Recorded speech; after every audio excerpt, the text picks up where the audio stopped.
However, It Still Moves is the debut full-length from Sporae Autem Yuggoth, a death doom metal band out of Chile, who certainly started out with a sort of sludge and traditional doom metal influenced death metal sound for a fairly underrated EP, which explored traditional death doom metal sounds in a way that was not so standard. I think there was a little bit of a cathedral influence, something I would compare to like Doom Mortalis, and a lot has changed since then in the sense that the pandemic happened, their guitarist left, and they gained a keyboardist.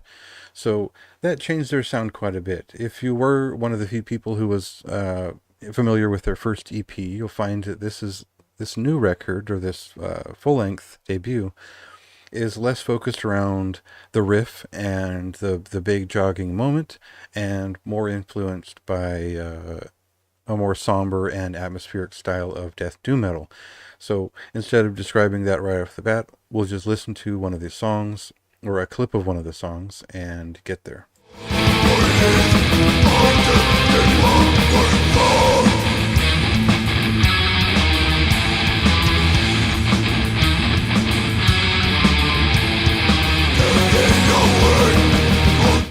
So as death doom metal took a step beyond Lost Paradise and Cathedral's first EP, they definitely the world over began to play death metal differently, and a good obscure example of that is Pentacrostic's debut, The Pain Tears, from the early 90s.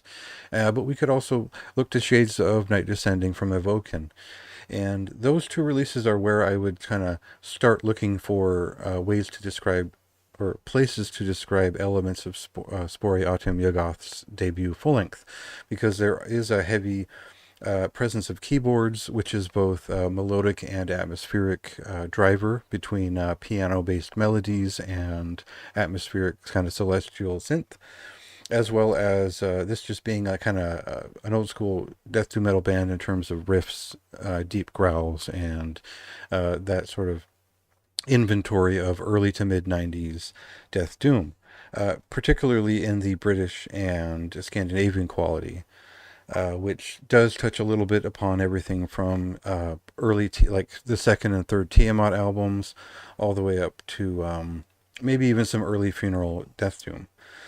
So what we get here is, in maybe more simpler terms, is a very atmospheric death doom metal record, again, with a very strong feature of keyboards.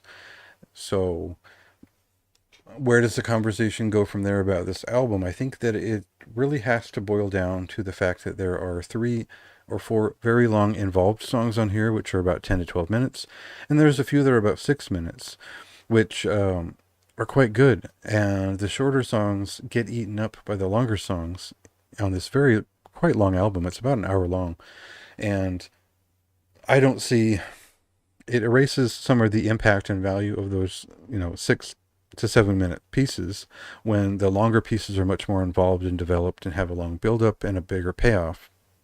So it bothered me that, like, a song like Disintegration, which is one of the more profoundly written pieces on the album, was sandwiched between these 2 even bigger and more effective songs, where it kind of lost its special nature as a shorter, less developed piece.